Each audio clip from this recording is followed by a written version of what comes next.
जय माँ वैष्णो देवी।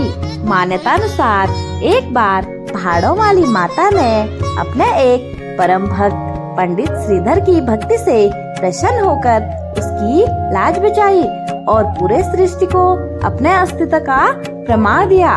वर्तमान कटरा कस्बे से 2 किलोमीटर की दूरी पर स्थित हंसाली गांव में माँ वैष्णवी के परम भक्त श्रीधर रहते थे। उनकी कोई संतान नहीं थे। वह निसंतान होने से बहुत दुखी रहते थे। एक दिन उन्होंने नवरात्रि पूजन के लिए कुंवारी कन्याओं को बुलवाया। माँ वैष्णो कन्या वेश में उन्हीं के बीच आ बैठी।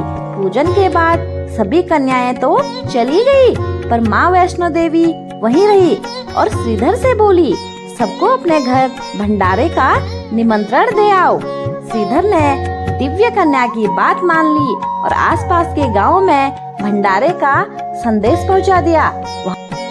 वहां से लौटते समय गुरु गोरखनाथ व उनके शिष्य बाबा भैरवनाथ जी के साथ उनके दूसरे शिष्यों को भी भोजन का निमंत्रण दिया। भोजन का निमंत्रण पाकर सभी गांववासी अचंभित थे कि वह कौन सी कन्या है जो इतने सारे लोगों को भोजन करवाना चाहती है। इसके बाद श्रीधर के घर में अनेक गांववासी आकर भोजन के लिए एकत्रित हुए।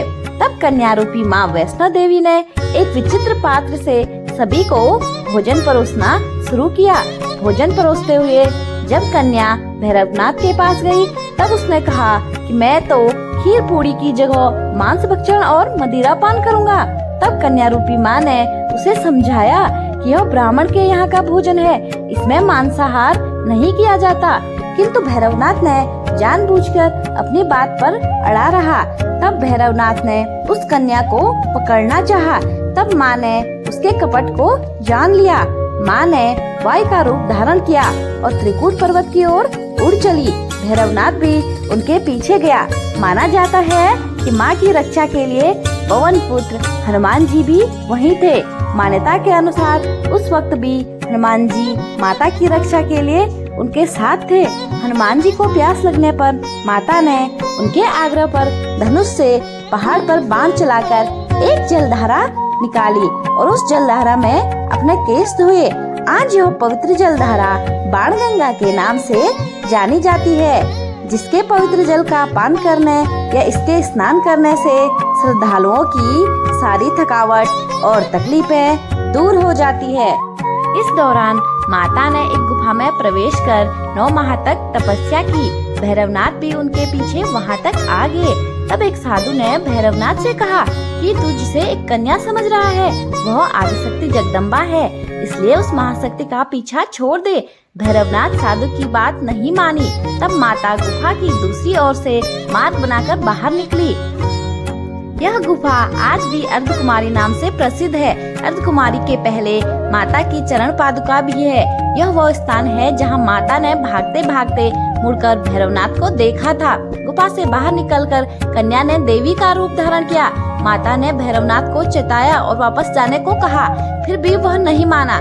माता गुफा के भीतर चली गई। तब माता की रक्षा के लिए हनुमान जी ने गुफा के बाहर भैरव से युद्ध किया। भैरव ने फिर भी हार नहीं मानी। जब वीर हनुमान निढाल होने लगे, तब माता वैष्णवी ने महाकाली का रूप लेकर भैरवनाथ का संहार कर दिया। भैरवनाथ का सिर काटकर भवन से 8 किलोमीटर दूर त्रिकूट पर्वत की भैरव घाटी में गिरा। उस स्थान को भैरवनाथ के मंदिर के नाम से जाना जाता है। जिस स्थान पर माँ वैष्णो देवी ने हठी भैरवनाथ का वध किया, वह स्थान पवित्र गुफा अथवा भवन के नाम से प्रसिद्ध है। इस स्थान पर माँ काली, माँ सरस्वती और माँ लक्ष्मी पिंडी के रूप में गुफा में विराजित है। इन तीनों के सम्मिलित रूप को ही माँ वैष्णो देवी का रूप कहा जाता है। इन 3 भव्य पिंडियों के साथ कुछ श्रद्धालु भक्तों एवं जम्मू कश्मीर के भूतपूर्व नरेशों द्वारा स्थापित मूर्तियां एवं यंत्र इत्यादि है। कहा जाता है कि अपने वध के बाद भैरवनाथ को अपनी भूल का पश्चाताप हुआ और उसने माँ से क्षमादान की भीख मांगी।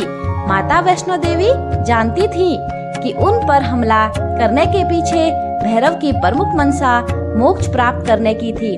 उन्होंने न केवल भैरव को पुनर्जन्म के चक्र से मुक्ति प्रदान की, बल्कि उसे वरदान देते हुए कहा कि मेरे दर्शन तब तक पूरे नहीं माने जाएंगे जब तक कोई भक्त मेरे बाद तुम्हारे दर्शन नहीं करेगा।